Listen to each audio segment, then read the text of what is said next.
اپنی تعلیمات میں اس رزق کی پریشانی کے بھی اسباب بتلا دیے کہ یہ پریشانی کیسے دور ہو سکتی ہے۔ چنانچہ قرآن و احادیث میں سے 16 ایسے نکتے ہیں جو ہم نے آج جمع کیے،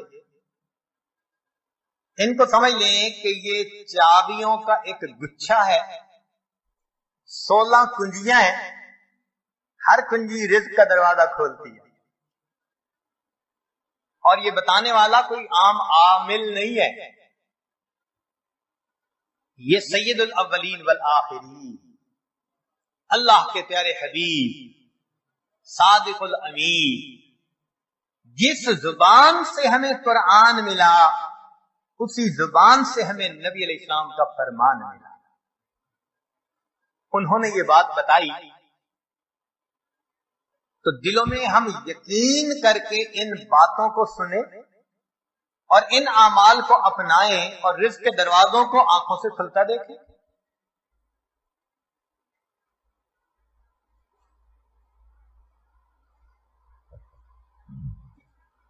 رزق کی پہلی کنجی اللہ تعالی ارشاد فرماتے ہیں وَأْمُرْ أَهْلَكَ بِالصَّلَاةِ وَاسْتَبِرْ عَلَيْهَا، اہل خانہ کو نماز کا حکم دیجئے اور اس پر جمے رہیے، صبر کیجئے۔ لا نسألک رزقا، ہم آپ سے رزق نہیں چاہتے، نحن نرزقک، رزق ہم پہنچائیں گے۔ اس آیت مبارکہ میں اللہ رب العزت ایک وعدہ فرما رہے ہیں اور وہ پروردگار وعدے کو نبھانا جانتا ہے۔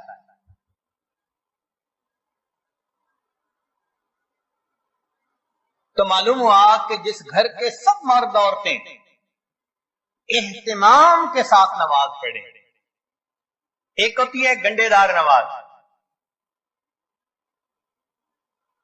مرد ہیں تو جماعت نماز کا اہتمام نہیں، عورتیں ہیں تو گھر کے کام مقدم، بس بھاگی دوڑی میں قضا ہوتے ہوتے نماز، ایسی نماز نہیں، اہتمام کے ساتھ نماز۔ تو جس گھر کے سب لوگ اہتمام سے نماز پڑھیں، یہ نہ ہو کہ عورت کھڑی تو مصلی پہ ہو جائے اور ہاتھ باندھ کر کپڑوں کی آپس میں کلر میچنگ کر رہی ہے، مرد مصلی پہ تو کھڑا ہو جائے اور گلی بازار کی سیریں کر رہا ہو، ایسی نماز نہیں۔ نماز پڑھے جیسے نماز دھیان توجہ کے ساتھ پڑھنی چاہیے، کوشش تو کرے نا اپنی طرف دھیان جما کر پڑھنے کی، کوشش پر اللہ کی طرف سے اجر عطا ہوتا ہے، دنیا میں نتائج پر اجر ملتا ہے کہ یہ اچیو کر کے دکھاؤ تب تمہیں یہ ملے گا۔ اللہ فرماتے ہیں کوشش کر کے دکھاؤ۔ چنانچہ حدیث پاک میں آتا ہے کہ جو شخص اپنے بھائی کی حاجت براری کے لیے اس کے ساتھ چل پڑتا ہے، اللہ 10 سال کے نفلی اعتکاف کا ثواب عطا فرماتا ہے۔ یہ تو نہیں کہا کہ کام کرواؤ بھائی کا، یہ اس اللہ رب العزت کی رحمتوں کی انتہا ہے۔ فرمایا کہ منزل تک پہنچنا تو تمہارے بس میں نہیں ہے، یہ تو مقدر کا معاملہ، ہم تو یہ دیکھیں گے قدم کون اٹھاتا ہے، چلتا کون ہے۔ تو نماز صحیح اہتمام کے ساتھ پڑھنے کی کوشش کریں، برکتوں کے دروازوں کو کھلتا دیکھیں۔ میرے مالک نے فرما دیا نحن نرزقک، ہم رزق دیتے ہیں، چنانچہ آپ گھر کے ہر چھوٹے بڑے کو نماز کا اہتمام سکھائیے، رزق ملنے کی قسم یہ عاجز کھا سکتا ہے۔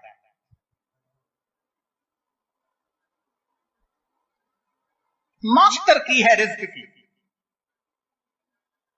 کاروبار، نوکری، کوئی بھی مسئلہ ہو رزق کا، اہتمام نماز سے اللہ رب العزت مسئلوں کو حل فرما دے۔